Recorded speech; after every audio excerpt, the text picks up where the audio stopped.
Yeah, great to meet you, everyone, and great to see so many faces here.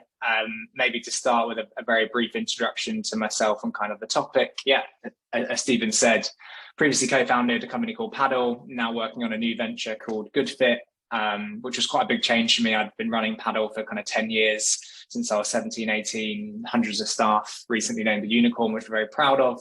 So going from that to back to a team to kind of 4 to 5 folks has been quite the change and very good fun. Been working closely with Notion since 2017 when they led Paddle's Series B fundraise. And yeah, now very proud to be working with them to share some of the learnings with you guys. Super excited to talk about propensity to buy scoring today. As I'm sure you've heard in every webinar you've been listening to recently, it's funnily enough an incredibly interesting time to be running a software company at the moment. There always seems to be something happening in the macro that's influencing our day-to-day. But with budgets being cut, hiring freezes taking place across lots of companies, I think people more than ever are looking to achieve more with less. And I'm hoping at the end of today's session, you'll have some takeaways around propensity to buy scoring and prioritization that are going to allow you to do just that. That's the real focus for us. As Stephen kind of said, do interrupt me, ask lots of questions. There's a lot of content we're going to get through today, so just spam that chat with any questions that you have as things come up. I will ask you if things make sense a million times throughout the recording. It's a bad habit of mine. That's absolutely your cue to drop a couple of questions in.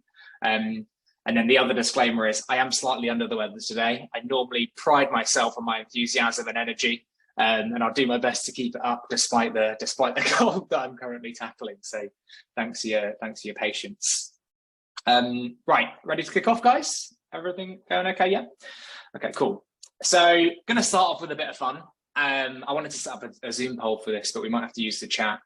But I'd love to hear in the audience's opinion, like what they think is the single most highest leverage thing you can do in go-to-market. It's a bit of fun just to get you guys out your seats and engaged. There's no right answers. When I was going to do a poll, the options I was thinking about were nailing your messaging, perfecting some of those sequences or cadences, maybe just having the best product in the market, maybe it's starting cold calling. I don't know if anyone's got any ideas. I haven't run this particular webinar before, so I'm really intrigued as to what weird and wonderful answers we kind of might get in the chat. But I imagine it could be anything, and there is no right answer. It looks like Federico thinks pure activity is important. If you're not sending any emails, you probably aren't going to get any responses back. Product market fit's another, knowing your customer. Ring people from James Tate. All of these things are super important. Tarshan telling what you can service today. That's a topic I've been chatting to him about slightly separately. But cool, thank you for contributing. I won't call anyone out and ask them to explain why. I think importantly, it's a bit of a trick question, right? All of those things are important and are absolutely true. But ultimately, the highest leverage thing we can be doing and go to market for me is contacting the right customers at the right time with the right message, right? If we get those things correct, everything else tends to get a little bit easier. Like afterwards, we are going to need a product which delivers on the value that you've promised. But this kind of statement here is the crux of that kind of early stage of go-to-market for me. It's relatively simple in concept. I'm not sure it will necessarily be too hotly debated. What's more interesting and to discuss is how do we actually make that happen? So how do we do it? For me, there are kind of 3 key elements that need to be true for you to have any chance of getting in front of the right customers at the right time with the right message. So number 1, we need to have mapped the market of addressable customers for your business. This is your right customers part of that statement. Do I have my market mapped of truly qualified customers? Then next, with visibility into that market, there could be thousands of companies you could sell to, right? So how do I and my team focus and prioritize on those who have the greatest need for my product right now? This is prioritization, contacting those folks at the right time when they have the greatest need for your product or comparatively a greater need than others in the market. This is the topic for today. But the third piece on right customers, right time, right message is delivering folks that right message, the most compelling message we can. This is a really hotly debated topic. One that I see people enjoying and having back and forth on over LinkedIn and so forth. I guess the shameless disclaimer for Notion is that I'm going to be running workshops and webinars on all 3 of these topics between now and the end of the year. So stay tuned for those. But today we're going to focus in on number 2, And I'm going to set the scene a little bit on all three of these to begin with, because they do intertwine, they are relevant to one another. And then we'll really get into the meat of the content around how do we actually do propensity to buy scoring within our organizations, and how do we apply that. I'm hoping at the end of this session, you're going to be able to go away and start to action some of these pieces. Making sense so far, guys? You with me? Yeah. So what do we mean by mapping the market? So first and foremost, to have any success of doing any of this, you need to map your market of qualified customers. Without visibility into all of the customers that you could sell to, there's a really high chance that there are companies out there who have a higher propensity to buy your product than those that you're going after. You just don't know about them, right? Like, you need visibility into everyone who you could sell to in order to effectively understand who's most likely to buy. Now, people spend a lot of time talking about TAM, and they tend to get caught in one of a few different traps most commonly. So the first one, particularly in the earlier stages, is they think they need to show like the very highest possible TAM figure they could to investors to get them interested. And of course, the TAM needs to be big enough for your investors to get the return that they're after. But there's other elements too. Demonstrating a deep understanding of your TAM, those within it, what's true about them, I think is equally important. So that's maybe a common trap one. Next, people would just mainly struggle to actually do the mapping of the market, right?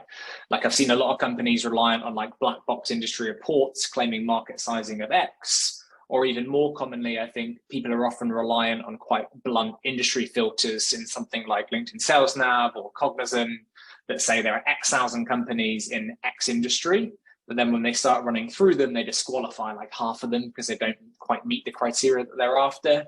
Or even worse, there's loads of false negatives out there whereby people incorrectly label themselves, right? So to use Paddle as an example, Paddle does payments for software companies in short.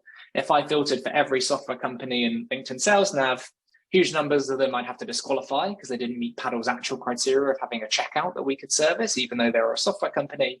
But also there were thousands of companies that didn't label themselves as software on LinkedIn Sales Nav that it's really hard for me to get my hands on and understand the size of. TLDR, market mapping is critical. Most really struggle to do this effectively. And we're going to talk about how we're going to solve some of those problems in the next webinar that we'll do together. Next, scoring customers, right? So having mapped your market, there could be tens of thousands or thousands of people you could sell to.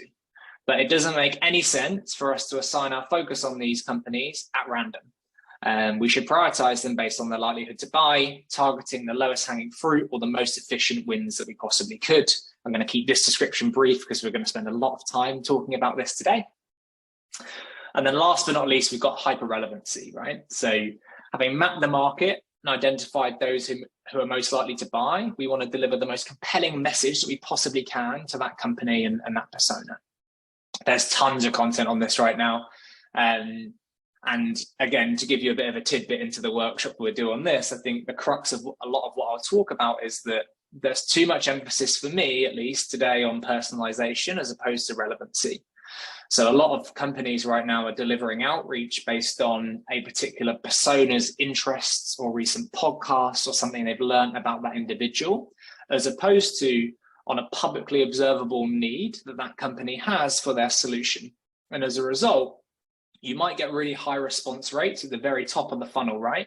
The person that you've researched and delivered a really compelling message about might be wowed or enamored or proud or whatever and book that meeting with you. But if that person's company doesn't actually seem to have a need for your product, as much as you may well nail that meeting booked, you'll start to see worse performance at later stages in the funnel. Again, I don't want to give away too much here. This will be a topic for later in the year, but just wanted to set the scene. TLDR, we want to contact the right customers at the right time with the right message. Then we're on to a winner. We're going to focus on prioritization for the topic of today. Maybe just another quick question for you guys before we dive in. Like, which one of these three, you can just stick the number in the chat, do you think that your org has actually spent the most time on in the time that you've been at your company? And whilst you're filling that out within the chat, again, I'm super intrigued as to what the split's going to look like. In my experience, people spend loads of time on number one, particularly during the early stages of launching a product or during a fundraise, potentially. BDRs and BDR managers spend loads of time on number three, almost every day, trying to work out how they can cut through the noise. And then far fewer people spend lots of time on 2. There's loads of responses in here, guys. Thank you. Lots of 1, lots and lots of 3s, which doesn't surprise me. And the fewest I think of 2s with just looking by eye, and that's really common, right? Number 2 is the one that people will spend the least time on, which is why I wanted to start here, to try and give you guys something super actionable and something you could take away today. Right, so why should we focus on number 2? For me, prioritization or propensity to buy scoring, and I'll talk about how the 2 relate in a second, is a critical part of go-to-market, especially in 2022 when we're trying to get the best ROI on everything is that we're doing. And despite that, for me, it's like one of the most underdeveloped or unsophisticated parts of like an account-based or an outbound go-to-market I've seen everywhere. And I'm talking from like Series A through to Series D+. I've spoken to some very, very big companies out there around this topic, some of whom are the biggest in their spaces in things like outreach and cadences, without mentioning any names. And this just isn't what they've spent their time on or are great at, which doesn't make any sense because most companies have thousands, if not tens of thousands of people they could sell to. Some might just have 10, in which case, fair enough, maybe don't focus on prioritization. But most of us have thousands of companies we could sell to, but a really finite amount of resource, right? Like you might at Paddle, we may have 20,000 companies we could sell to, but say 6 BDRs, right? Or a budget of 10 grand a month or 100 grand a month. Like, how do I maximize the return on that finite resource that I've got?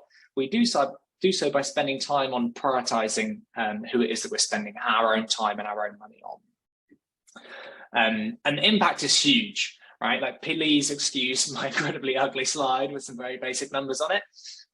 Stephen's probably shutting his eyes as we speak. But even the most basic maths shows the impact that just any decent level of prioritization can have, right? So bear with me. Like, if you're a BDR and you're targeting 2 sets of 1,000 companies, right? The first 1,000 you've picked at complete random, and you get a 4% success rate, whatever that is, whether that's meeting booked, it's the next stage in your funnel. Let's keep it simple for now. It's success rate in your funnel. The second batch of 1,000, we've prioritized, right, based on their likelihood to buy. We don't need to see mega improvements in the prioritization to get some really great results, right? If through some basic prioritization, we can improve their success rate by just 1%, that will result in 25% more throughput in the funnel, right? Or 25% more pipeline, whatever the pipe actually looks like. We don't need to change the world with our prioritization to actually get some really significant results, and hopefully we can do better than 1%. The point I'm trying to make is, with marginal improvements at the top of the funnel, you can see dramatically improved results as we move forward in kind of the go-to-market process. Make sense? Any questions so far? All good? So again, apologies for the slide design. That's not my greatest skill. Right, so how do we solve for it, right? This is the agenda for today. Hopefully I'm going to be able to answer these questions for you guys, and you're going to be able to apply something at the end of today's chat. So first of all, I want us to agree on what it is that we're scoring. People do some mad stuff with lead and account scoring, and I'm going to try and keep that nice and simple because I'm a simple person, and we'll talk about that first, making sure we're aligned on what it is that we're talking about as we move forward. I'm then going to talk you through the types of scoring and prioritization, right? There's lots of different approaches or methodologies you can use, and I'm going to share with you the 2 that I think are most popular, with recommendations on what you should choose based on where you're at as a business and exactly how you'd implement that as well. I'm going to talk you through implementation today. Then we're going to talk about validating our inputs. The first question people ask once they know how to implement a propensity to buy scoring and prioritization is like, what should actually I be prioritizing based on? So I'm going to talk to you about that, but then also how do we actually validate our inputs with those within our organization? How do we get them bought in and actually using this thing? Because if our reps or our marketing team or whatever aren't actually using our prioritization scoring, it's been a waste of everyone's time. Next, we'll do distribution and recycling. Prioritization and propensity to buy scoring is there to influence which accounts that we work, right? So this has a direct impact on the accounts that you assign to reps' names, for example, or you spend your money on. So I'm going to talk about how we operationalize this process, having done the scoring, and then how we recycle accounts thereafter. And last but not least, we'll talk about evolution, right? How should my account scoring evolve over the life cycle of my business? This is our kind of mission statement for today, answering each of those 5 questions. Sound good? All with me so far? Yeah, I can see some nods, so that's good. Okay, so what do we mean by scoring, I guess, to begin with? So people try and score a lot of different stuff in go-to-market. Like I'm sure all of you have probably attempted it in some guise at some point. You might have heard of like the FIRE model, which measures fit, intent, recency, and engagement, scores each of them, and cascades it up to a FIRE score. This is something I've implemented before and it's very interesting. If you're interested in this type of stuff, I would recommend some research onto it. But what I'm talking about today is a lot simpler. It's arguably an aggregation of those things too.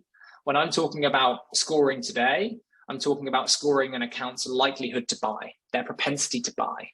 And the reason I think about it in that way, which is in very simplistic terms, is based on the outcome that I'm trying to achieve, right? And that outcome is, I want reps, or I'll use reps because it's easy for me to give the example, reps to hit the CRM and have an ordered view of every account that they could work on based on the company's likelihood to buy, because that's the one that I want them to work next, right?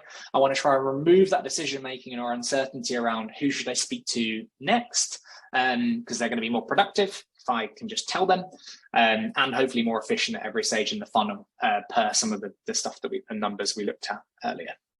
So we're going to score based on the propensity to buy, and then we're going to prioritize accounts based off the score. It's pretty simple, hopefully, in terms of definitions. Still with me, guys? That makes sense before we get into the meat? Yeah, double thumbs up on one occasion there, which is super exciting. Okay, so let's get into it. So people tend to implement one of two different types of scoring when doing propensity to buy. They can do account tiers, which tends to be a slightly less sophisticated basic version of scoring, or cumulative scores, right? And I'm going to run you through what I mean by each, how you should implement each, and their pros and cons. So first of all, the more basic account tiering, which I think a lot of you actually might be familiar with. So yeah, tiering is the more basic of the two options. It's really commonly applied. Typically, people already think about dividing their market up into some basic segments. This is super normal. Everyone in industries X using technologies Y as tier 1, everyone in slightly worse industries and not using a particular technology as tier 2. I think a lot of us have thought about segmenting our market up in that way. It's pretty basic stuff, but that in itself is a pro, right? This is really easy to do. It's really easy for reps to understand why someone is a tier 1 account or a tier 2 account. And the thing that we really need to remember is that it's our reps or our commercial teams, because the marketing team can use prioritization too, that are our stakeholder, right? And if the reps don't understand how it works, they're less likely to use it. And ultimately, if they're not using it, it's a waste of everyone's time. So understanding and buy-in plays a really key part in this. Now, the problem with account tiering is it has some quite glaring flaws, to be honest with you, namely around it just being too blunt of an instrument, from my opinion, to truly and effectively actually measure someone's likelihood to buy. And the reason for that is that it doesn't really allow for any gray area, right? So to use the example that's on screen, I could be looking at a company in industry A, which is a tick based on the example that I've given there. That company could be using technology Z, which is another tick based on the example we've got on screen, but maybe they have 90 employees instead of 100 employees, right? Now, maybe I don't distribute that account to my reps because they don't quite have the right level of employee count, but it's a really marginal difference between those two companies. And that extra 10 employees, like, I'm not sure how much that is going to correlate to their likelihood to buy a 90 versus 100 employee count, and I never can see that gray area, right? I don't necessarily, that the account that I talked about might be labeled as tier 2, and it wouldn't be really obvious to me that they exist within that bucket of accounts necessarily. So you kind of lack that gray area between your tiers, I guess. Now, fortunately, that's quite easy to solve with cumulative scores, and that's something that I'll talk about in a second. But very briefly on implementation, you see account tiering implemented in a ton of different ways because it's quite easy and quite simple.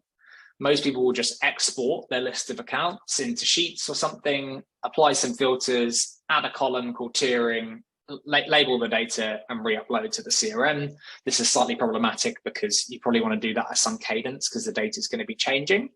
The other way I've seen people do it to avoid that problem is use things like dynamic lists in HubSpot, whereby you can create a list based on filters in HubSpot and the accounts actually change as long as those filters are true, and you can call the dynamic list, tier 1 companies, for example. you have an equivalent in Salesforce too. This, though, is a pretty basic option, and I'm going to encourage as many people as possible to use cumulative scores rather than account tiering if we can. But a lot of the benefits that come from cumulative scoring, you'll see better if you understand the flaws in account tiering. Let me talk about that option before we open up to questions, because they're quite neatly linked. So the second type of scoring that we can apply to propensity to buy scoring is cumulative scores. So in this instance, you determine what attributes are going to contribute to a score, either positively or negatively. And quite a lot of people forget about the negative, right? And we want to assign each attribute a certain number of points, additive or deductive, right? You could get less points if you're in a certain industry, for example. And the accounts with the highest number of points are the priorities, right? It's simple in concept. We define the attributes, how many points per attribute, then we score the companies. Now, the pros here are you can go really, really long. You can assign tons of attributes, different points, and get really, really specific. I've been implementing this with Tescarilla recently. I think I might have even seen Tom on the line. And they've done some really complex stuff and historic analysis into who they've been winning and losing to determine what should go into this scores, which is awesome. Or some really big companies like Oyster, who've raised like $200 million, a unicorn, they've developed really nuanced scoring. It doesn't have to be to begin with, but it does allow you to get pretty in-depth. Now, that does also link to its con, in that it's more complex to work out what you should do and harder to implement, but that does depend on your CRM. And it is often slightly more difficult for reps to get their heads around. Two really common questions that you're going to get from reps or even those implementing the cumulative score are, should the numbers add up to anything in particular? Like every time I talk about it, people are like, am I aiming for 100? Like, how does this work? And then the question you'll get from reps all the time is, what is a good score versus a bad score, right? And the solution to those things is basically the same. When you're implementing this, what I suggest you do is, well, you can see how it's a problem, right? If someone reaches like 30 points and you've got no context whether 30 points is good when you're in the CRM, it just has no context, it has no meaning. So the tip to resolve that is converting the score to a percentage. Like, it's very easy for people to understand percentages, like how many points out of the total did the company get? Or you can convert the score into words, right? You can have good, great, or excellent based on X number of points is good, Y number of points is great, Z number is excellent. But it is slightly more complex to implement. I didn't run you through the example here, but on the screen, I was going to give industry X 5 points, over 100 employees 10 points, and technology X in use 5 points. So that particular company would have got 20 points, for example. Are we making sense in terms of the two different options there? Lots of content so far. I'll just pause for just a second before we talk about how you'd implement cumulative scores, because it's slightly more complex. I think we're good. I've got nodding heads. Yeah, okay. Sweet. So in terms of how we, actually, maybe a quick question. How we implement cumulative scores really differs based on the CRM that you're using. So how many folks in here are a Salesforce shop versus HubSpot shop? Some people might be using both. Some people might be using Pipedrive, because how we implement really does differ depending on which CRM that you're using. I'm happy to show you both. We've got some HubSpot, some Salesforce. Yeah. Anyone using Pipedrive or anything like that? Because then things get a little bit wilder. Yeah, Malik, I'm not going to run you through an example of Pipedrive today, but happy to do so afterwards if you like. But it looks like we've got a decent mix in there. Jeremy Barber says, sadly, Pipedrive, which we can maybe explore later today. Sorry for your loss, Jeremy. But to talk about how we implement this, I'll start with HubSpot. So HubSpot makes this really, really easy. So in HubSpot, you can create a field called a score field, and you create that field against the company object. Because at the moment, we're talking about scoring a company's propensity to buy. We could talk whether we do that with personas or companies maybe in the questions later, but right now we want to look at whether the company is demonstrating a need for our product. So you create a score field against the company object in HubSpot. Now, once you've done that, what you're going to see is something that looks like the screenshot at the top of this slide, right?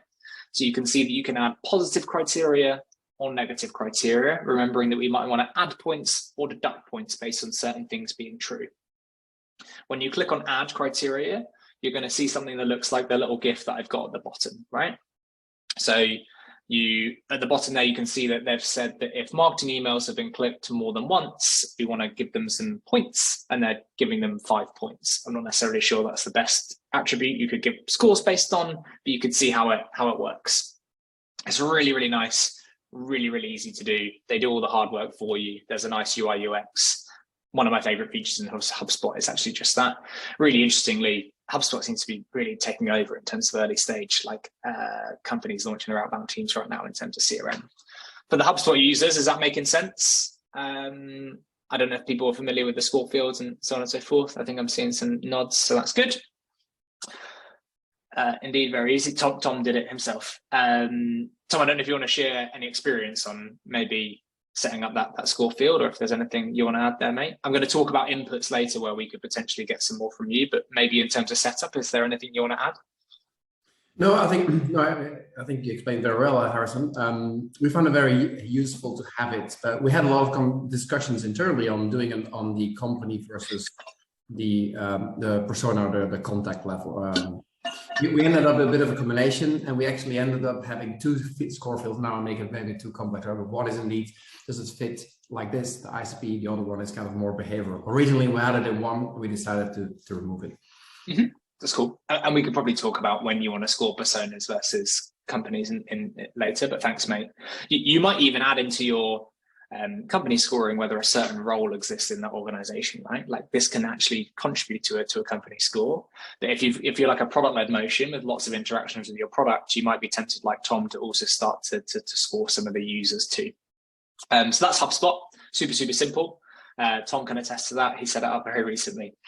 And then with Salesforce, it's a little bit different. So with Salesforce, we're going to use something that's called a formula field.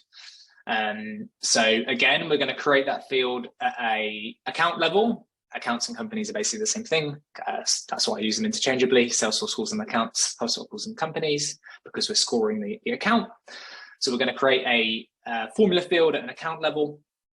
And then we're going to write a basic formula, which is going to score our accounts. Conceptually, this is exactly the same thing that HubSpot is doing, except rather than them producing the formula for us through their very nice UI UX, we're going to write the formula ourselves. I was going to click through to Salesforce and blow that up, but I think it's relatively visible and I'm worried that it's going to break my setup. So let me just talk you through what you're seeing. So in front of me here, I've got a field called score example. My data type for that field is formula. And right at the bottom of the screen, you can see the formula that I've written as an example. It's basically just an if statement. So if billing country equals United States, give 10 points, else 0. If billing country equals United Kingdom, give 10 points, else 0. If number of employees is greater than 5 but less than 10, give 5 points, else 0. This is just a very long if statement. Now, as much as that feels a little bit more complicated, Salesforce have done a pretty good job of documenting some of the stuff that you can do within there. And I have recommended a lot of teams at this point implement formula fields in Salesforce, and I've yet to hear too many folks that have struggled.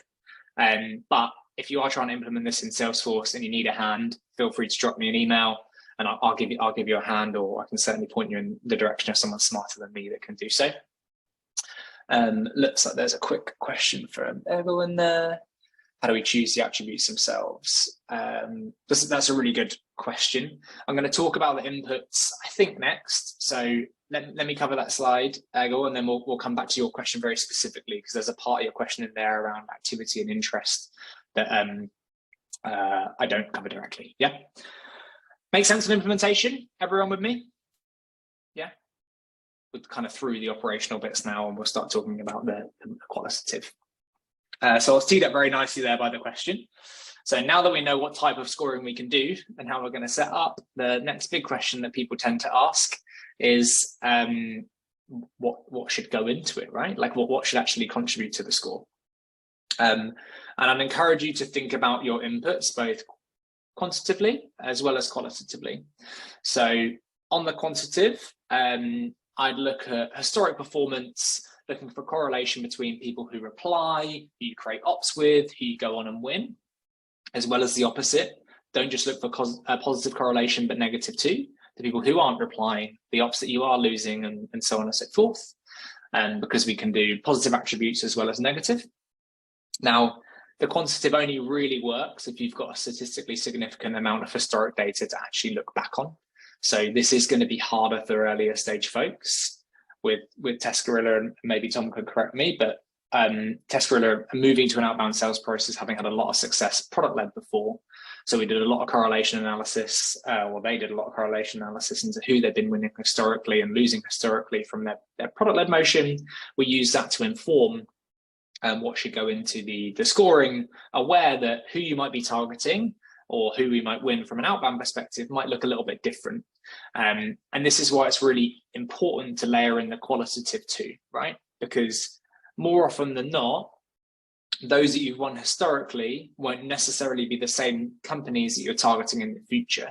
So we've given you the Test Gorilla example there, but I can also give you another one at Paddle. So Paddle, payments software companies, we started the business actually based on Christian, my co-founder, and I's background, targeting independent Mac software developers, right? And I think Sam, or I think I saw Anna on the call as well, might remember this, but like our performance with independent Mac software developers was really, really strong. Like our win rates were mad, and they were for years, right? So in theory, given we're so good at winning independent Mac software developers, I should stick these people right to the top of my list, right? If I was just looking at this quantitatively. However, me as the CSO or the co-founder know that strategically as a business, I'm trying to move away from selling to independent Mac software developers because maybe my product roadmap is targeted towards recurring billing and SaaS, and I don't want to underserve them or overpromise them. Or maybe my investors want to see me winning more SaaS or recurring billing products. I can layer in the qualitative on top of my quantitative to amp down the independent Mac software developers and amp up the SaaS folks. If that's strategically as a business what it is that you're trying to do. Who you've been winning and losing historically doesn't necessarily look like the people you're trying to win in the future. You can see how that strategic lens kind of can influence things. Now, last but not least, as I've been kind of reiterating throughout this, your users of the data are so critical throughout this entire process. Like ultimately the prioritization and the propensity to buy scoring is for them to inform how they behave day to day, right? So I would always recommend that you work with some of your most respected reps or longest tenured folks in the business to do a couple of things. One, I'd get their feedback on the quantitative analysis that you've done. Like, does this look true to you? Does this make sense? Because maybe you've made some errors in there. But I think even more importantly, getting their opinion on qualitatively what a great account looks like or what accounts are more likely to buy than another would be really, really important. Ultimately, you want them to feel like they're bought into this, they've had the chance to share their opinions, and they're seen and heard, and they understand it in order for it to get adopted, right? So that's super, super important. And I'd always recommend doing that. The easiest way to validate that you've got it right, though, is once you've developed that first version of your score, before rolling it out to the team, like the wider team, score a subset of accounts and then put them in front of the reps or the stakeholders who've been on the journey, and just ask them, like, order them based on score, and then say, does your gut tell you that the very best ones are at the top here? Like, do they look good to you? Because their gut will probably tell them whether this looks right or not. This is the easiest and most basic measure of whether your prioritization is on the right tracks. I'm going to maybe ask someone about his experience. He didn't know I was going to ask him so many questions, but I didn't know he was going to come in just a second, and then I'll answer Hegel's question as well. But one really big red disclaimer that I need to probably stick on another slide if I do this workshop again, which is the most common mistake people make with the scoring, is that what propensity to buy scoring and prioritization isn't trying to do is find silver bullet guaranteed wins for your sales process, right? Like the people who score 1, 2, 3, 4, and 5 aren't like guaranteed wins for you, like not at all. But numbers 1 through 100 should look a lot more likely to buy and people we want to spend our time on than numbers 300 through 400, right?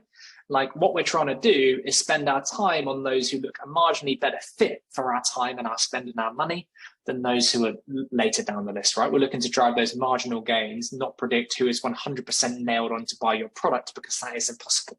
Well, yeah, it's harder at least.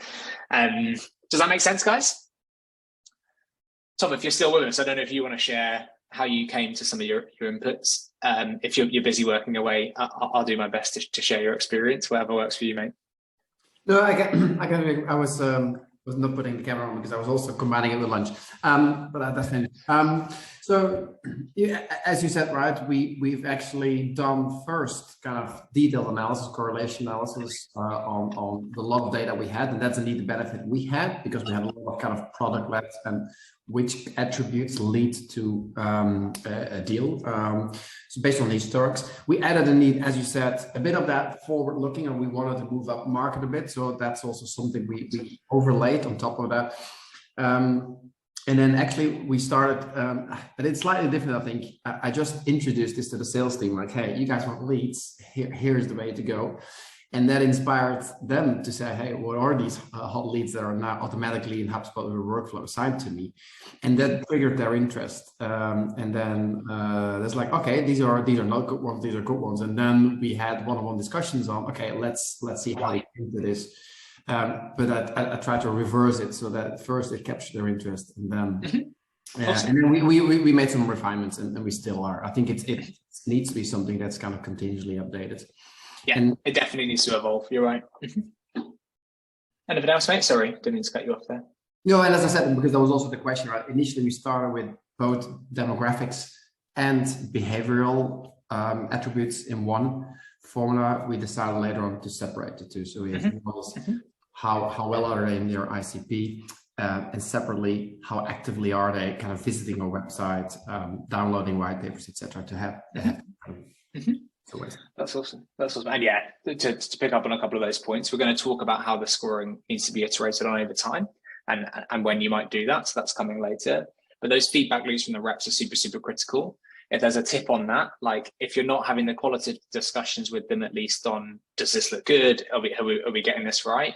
Making sure they're actually labeling accounts that were marked as really hot and actually aren't is going to be really helpful to inform your approach in the future. So try and get that right from the early days. And then to layer in some opinion on Agil's question or what Tom shared.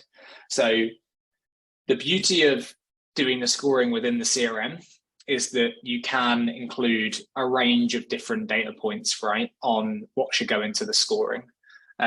So in theory, CRM should be your single source of truth for your customers, hence the name. So you could, in your formula field or your HubSpot core score, include both like your account level data, like firmographics, as well as the usage stuff in your product. Tom thought about combining the two. He's eventually split them out. We probably could have a conversation about your business as to what makes the most sense. And the thing that people normally get wrong though in this stuff, and it's maybe a topic for another day, is that most people build scoring based on things that don't truly correlate with people who are more likely to buy versus not. Like a lot of people are really reliant on quite basic attributes like industry, when in reality, like there isn't true statistical significance around whether you're better at winning industry X versus Y. You've just got some confirmation bias, or like it's just not true, and it's actually something else which is influencing it. So to talk to you about someone like Oyster HR, who was an example I used earlier, they're a company that help people place remote workers, right?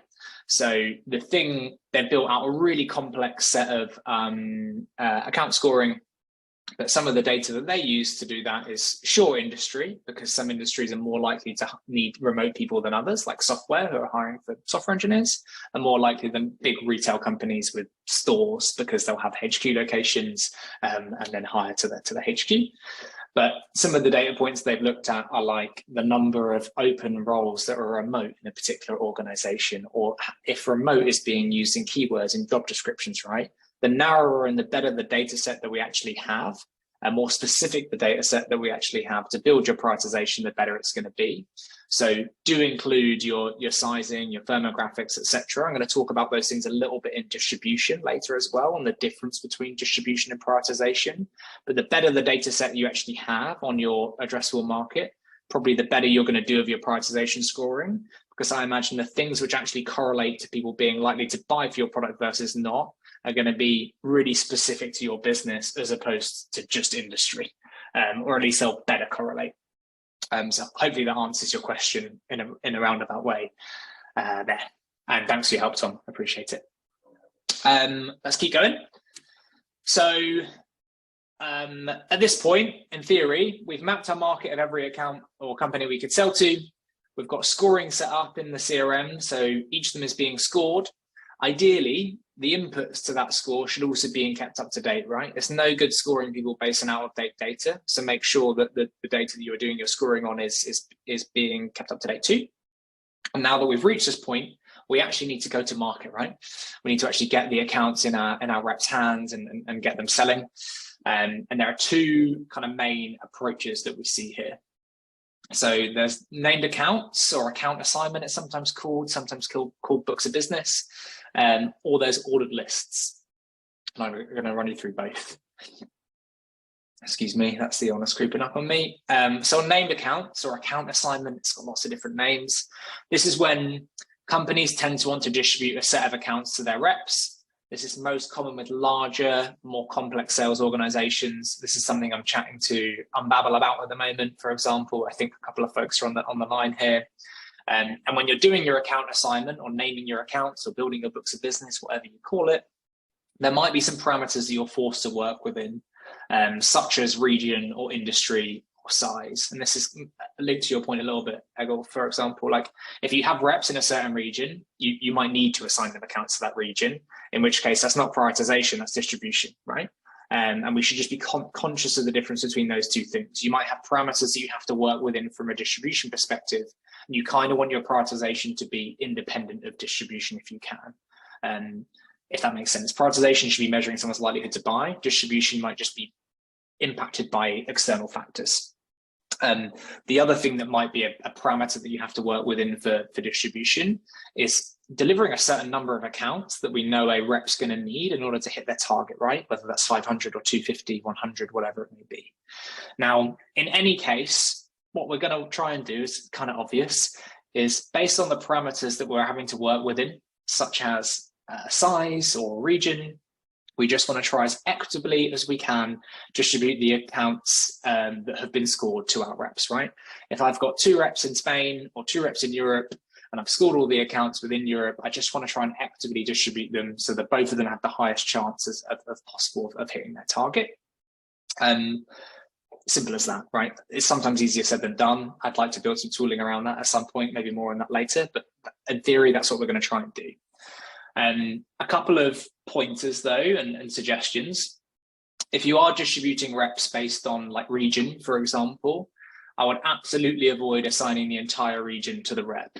Like this is massively problematic as your team grows, because if there's one thing that reps hate, it's removing accounts from their name, particularly if they've tried to contact them or have any activities associated with them at all. Like it's a really good way to become a really unpopular person within your organization. And I think a better reason though, is that you can actually use the number of accounts or companies that you assign to really set expectations with your team.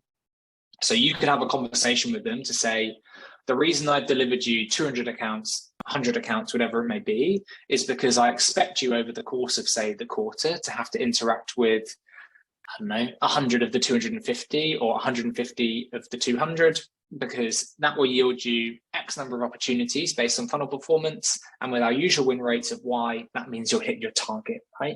You can use the number to specify what activities you expect of that person in order for them to hit their target, right? Like I haven't pulled 250 accounts out of thin air, Jane, in terms of the accounts I've distributed to you. I've actually worked backwards from the funnel, and this is how many I think you're going to need to work in order to hit your target, right?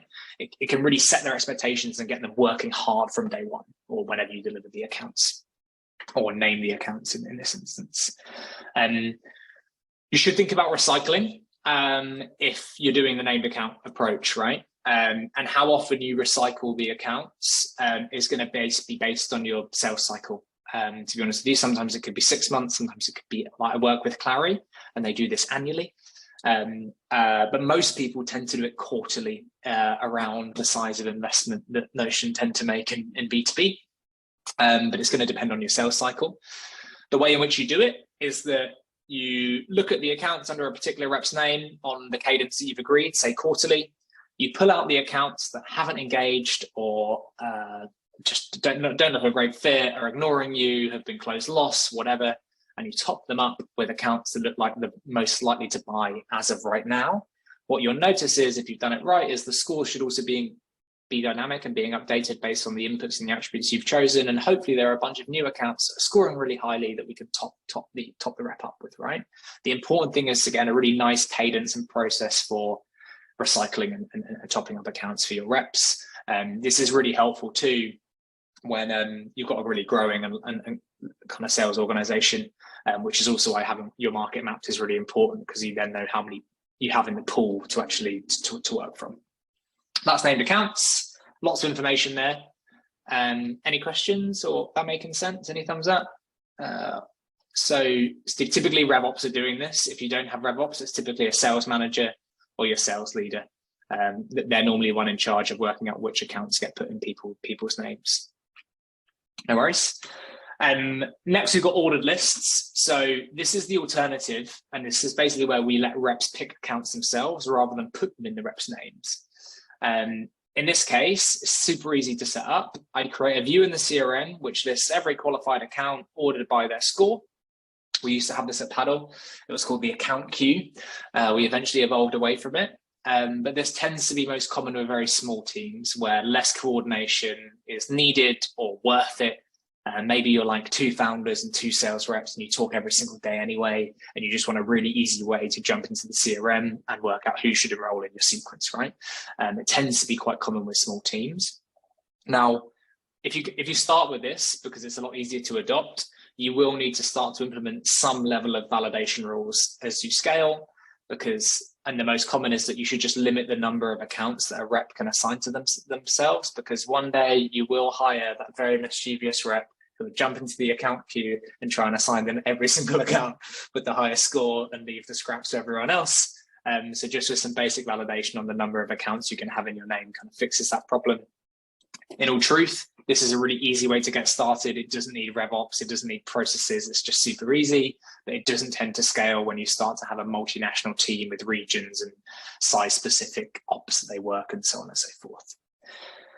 Make sense on how we get the accounts in people's names? Yeah? Okay, so key takeaways then. So we want to map the market and then score the accounts within that market's likelihood to buy, the propensity to buy. You should choose your type of scoring and implement that in your CRM. In implementing it in your CRM, it will allow you to use more than just account level data if you want. I'd recommend cumulative scores wherever possible. It's going to allow you to have some slightly more nuance in what it is that you're doing. You should choose inputs to the scoring both qualitatively and quantitatively. God, you can tell us early in the morning. And you should validate the scoring with your team. They are your user. They should want to use it, adopt it. If they're not using it, you've probably done a bad job. Like, that is the biggest evidence that it's not working. We will distribute and eventually recycle accounts based on these scores, which should be dynamic and should be being kept up to date. And in terms of how we evolve or review or iterate on the score, Tom has already given you some good suggestions to create forums whereby your reps feel like they can give you feedback as to how these scores should change. You should set stuff up in your CRM if you possibly can, where people can deprioritize or label someone as incorrectly prioritized or whatever, just so you have a set of accounts to be able to review when you come back to it. But even the more important reason to review your scoring and iterate upon it is that your performance will evolve. Like, over a 6-month period, who you've been winning, who you've been losing, your win rates are going to change. So you should run your quantitative analysis every, I think most commonly 6 months, to be honest with you. Again, it depends on sales cycle. And your strategy will change, right? Like, who you've been building product for, or who you're building product for today, or who you're trying to target might look different over a period of time, which means you also want to change the qualitative inputs to the scoring. That's basically it. And hopefully that's one of the steps in contacting the right customers at the right time with the right message.